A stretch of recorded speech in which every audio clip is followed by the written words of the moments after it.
If you didn't watch the Sony State of Play for June, you basically missed out on one of the greatest State of Plays ever to exist, dude. Like, dude, bro, this State of Play was so good that this Reddit mod right here, who was in charge of like the global third party and global content communications, said that this game called, you know, Baby Steps made him laugh so hard that he nearly barfed. Really special. When I first played it, I laughed so hard I almost barfed.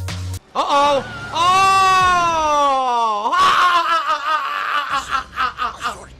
Oh my god, dude, like this game must be a fucking masterpiece, where you play as Sam Hyde and you get to stare at his ass the entire game. But yeah, I'm sure this game is making all us Reddit moderators laughing, you know, in our boots right now, laughing so hard, like truly. Real talk. Then we also get this brand new James Bond game, and one of the first things we see is a fellow Kang talking to this, you know, mystery meat queen over here. I can't tell if she's supposed to be Indian or Kamala Harris, but you know, that's besides the point. Whatever this queen over here identifies as, that's cool, it's whatever. I'm also sure there will be plenty of copium and raging over this game not being woke when we have character designs like this. Like, what the fuck even is this? But yeah, this is definitely what I think of when I, you know, think of James Bond. I think of a bunch of DI hires and queens, definitely. Real talk. Like, am I the only person though with the actual dignity and pattern recognition to see these mostly peaceful brothers and sisters in every game and be like, yeah, you know, I'm getting a little bit tired of seeing that, you know,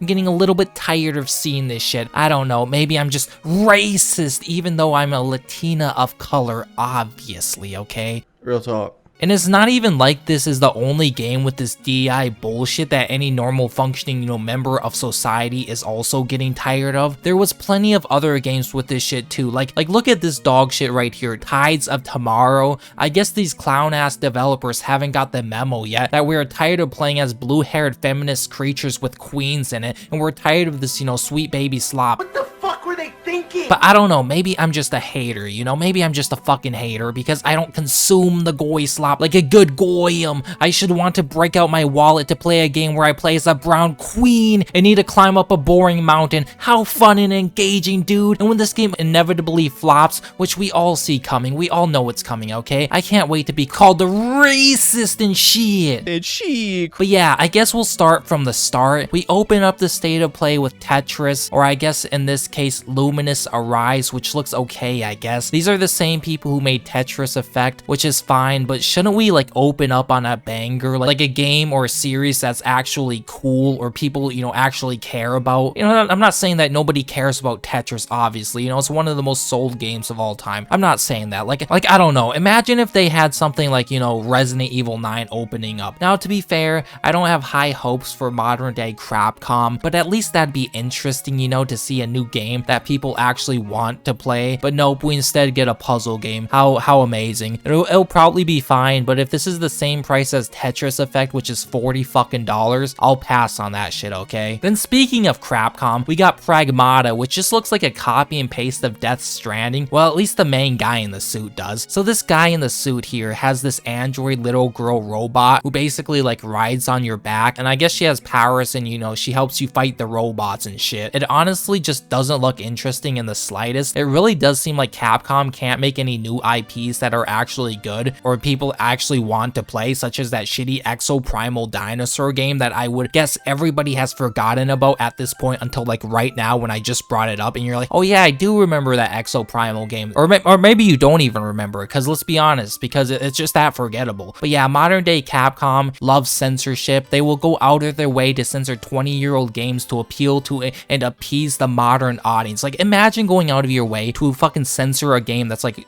you know, over 20 years old and you know, cover up the females melons because, you know, that's offensive to, you know, women nowadays. You know, you can't be showing your melons out. That's offensive. You also gotta censor cutscenes where women are too revealing because, you know, we can't appeal to the male gaze. Capcom, they caved hard into the woke hive mind virus, and it's been a slow downhill for the past several years with them. This is not the same Capcom who brought you games like Resident Evil 4 OG, you know, Resident Evil 1 Remake, Devil May Cry, Mega Man, and all your other favorite series. This is a husk of a company that it once was. Next, we get a game called Romeo Is a Dead Man by Suda51, which they made the No More Hero games, which I've never played, but I've heard they are at least decent, or at least pretty good, at least the first 2 games. I don't think I've heard too many good things about the 3rd game, but you know, at least the first 2 games are good, right? But yeah, we get this intro that looks nothing like the actual gameplay. The gameplay also just looks really cheap if you ask me, not to mention some of these areas or locations just look like some asset pack that you'd buy off of, you know, Unreal Engine for like $20. The environments just look so uninspired and they look like they are made out of plastic. I don't know, I've seen some people glazing this game online because it's made by Suda51, but I personally just don't see it. I just don't see where the glazing is coming from. The game does look super violent, which is probably one positive thing that it has going for it. Not to mention, I do think like the combos or the combat actually looks, you know, pretty decent, pretty solid from what I've seen. The gameplay looks like it could be fun, but I can't in good faith say this game looks anything above, you know, decent, okay? Next up, we get Silent Hill F, which they've already shown off before, but I guess we're getting another trailer for it, which is basically just Silent Hill, but instead of it being set in, you know, Silent Hill in like America or whatever, it's instead set in Japan, which I don't know how I really feel about this, to be honest, or how this connects to the other games, or if it even does, but it looks to be pretty standard Japanese horror, like, you know, the stereotypical dead or ghost Japanese women with long black hair that usually covers their face. It's shit we've all seen a million times. It doesn't look bad, it could be good, but at the same time, we haven't gotten a good Silent Hill since, I don't know, like Silent Hill 4. But yeah, some of the locations and areas actually do look kind of interesting, to be honest, and I'm sure this will also be better than the dogshit sorry excuse of a remake that is, you know, SH2 remake. And yeah, for anybody who says Silent Hill 2 remake is good or better than the original, you're a fucking idiot and not a real fan, let's be honest. Just fucking real talk. Real talk. Not only are you not a real fan, you're not a fan of the Latina Queen, as I,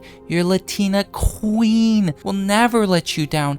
Ever. But yeah, bullshit aside, we then get a new Bloodstained game, which is basically just Castlevania Symphony of the Night. The original was actually pretty solid and good, and the new one looks to be promising at the very least. It probably unironically is one of the better games that they showed off in this showcase. I don't really have much else to say on it other than the art style looks kind of cheap, if we're gonna be honest, and also the girl you played as in the original, Miriam, had a much better design and better look than the new protagonist, which looks more like your typical Castlevania character, just a lot more generic looking, if we're going to be honest. Next, we are shown a new Digimon game that is a turn-based RPG. It looks fine, however, I'm not really a fan of Digimon or watched the anime. I've always preferred and liked Pokemon more, but maybe I'll check out Digimon at some point, who knows. Then we get to see Final Fantasy Tactics, the Ivalice Chronicles, which is just a remaster of the original Final Fantasy Tactics. Like, this isn't like the other remasters Square has been doing, where they make them look like Octopath Traveler. Although, I'm also going to be honest, I'm much more of a fan of the original art style than the Octopath Traveler look, but that's the thing, this remaster probably took them a grand total of 5 minutes to remaster, and they were straight up charging $60 for this nearly 30-year-old game. Like Square Enix loves to do these fucking cash grabs, but yeah, hard pass for me. Not to mention, I don't think it's on Steam, which I only really use Steam. Also, I don't know if most people know this or not, but yeah, there's this site called ROM's Fun or Vimslayer where you can download these retro games and play them for free and not have to pay $60 for them. Maybe you guys should check that out, I don't know. Next, we get Baby Steps, which I already brought up. It's just shitty Reddit humor meant for retarded streamers. I see nobody buying this disgusting, filthy trash. Then we get Hirogami, which is a game where you're made from origami, so it's basically just the concept of Paper Mario. I don't really have any thoughts on this game. Next, we get a game from a series that I don't think has been around for a while, Everybody's Hot Shots Golf, which honestly might be the sleeper hit of the show. Hot Shots Golf was a great series back on like the PS2, and it's a really fun game, and I don't really see how you can screw up something as basic as golf, so there's a good chance this game could actually be pretty good and fun. Not only does Ninja Gaiden 4 come out this year, so does a new 2D platformer Ninja Gaiden game, so hopefully it's good. Same with 4. We then get a Mortal Kombat remaster collection of the original games. It's fine. We're also shown a little bit of the Metal Gear Solid Snake Eater remake, which I can't really speak too much on since I haven't played the original or any Metal Gear games aside from VR missions in the Little Big Planet DLC with Metal Gear's VR missions, which I liked VR missions for the most part. It was fun, but I've never gotten around to playing any of the actual Metal Gear Solid games. I'm also not really a Kojima fan by any means, and I think Death Stranding 2 is going to be a hot steaming pile of dog shit. Not to mention, it features bug-eyed Queen Deborah Wilson, the queen who is in every video game at this point, because I guess she's just an easy cast for the representation points and shit. And the original Death Stranding was also dog shit and just a literal walking simulator with advertisements to bullshit like Monster Energy drinks. Wow, I love Kojima and putting advertisements in video games. Oh my god, bro, I love that shit so much. Also, I brought this up in my last video on Deborah Wilson, but let's also not forget this clown also is working on this trash game called OD with Jordan Peele, a fellow wokey brother of color, which yeah, the game looks to be absolute trash. But anyways, I know if Kojima doesn't really have anything to do with this remake. I understand that. I'm just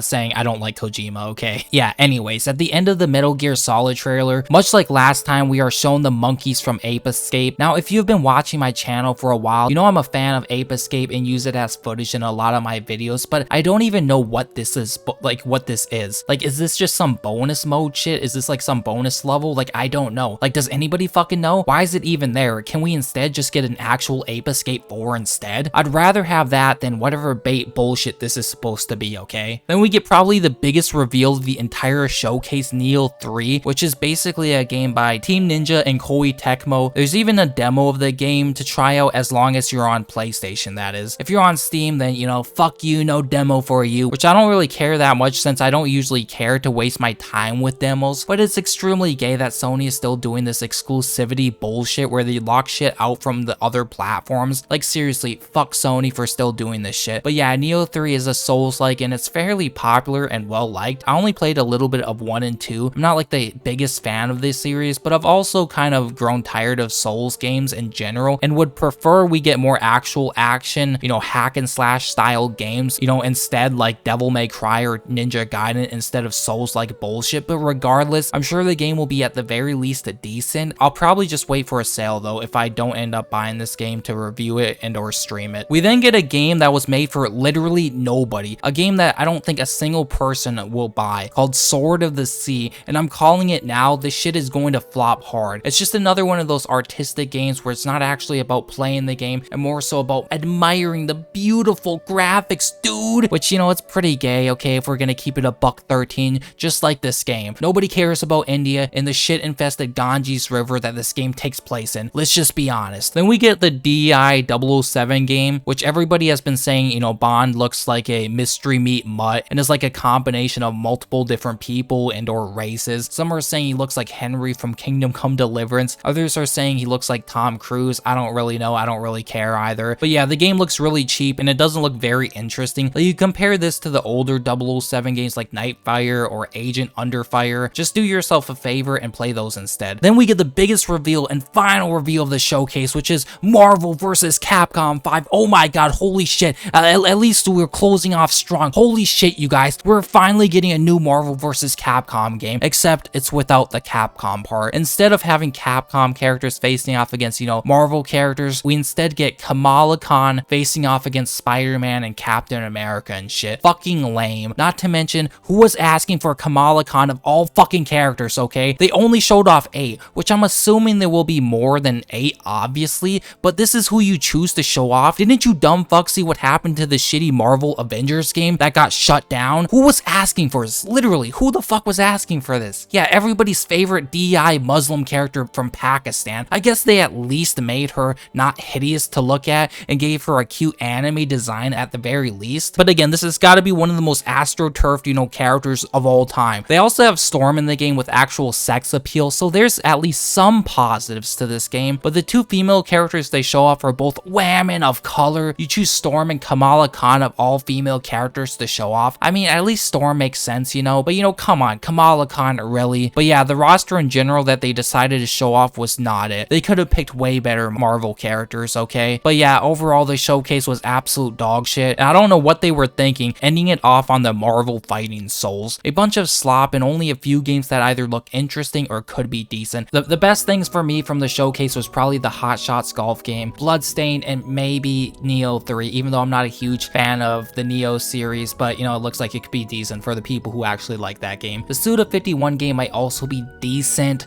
but from what I've seen, it just doesn't look that great and looks quite generic, especially regarding the environments and enemy design. Can't wait for the upcoming Summer Games Fest. I'm sure that'll be just as good, dude. I need to go to the store and buy a PlayStation 5 right now so I can experience the greatness of the PlayStation. The greatness, dude. PlayStation the best console. PlayStation the best. PlayStation, you know, supremacy. PlayStation all day, every day. PlayStation the best, dude. I love PlayStation. Either subscribe, donate, or get the fuck out. Real talk.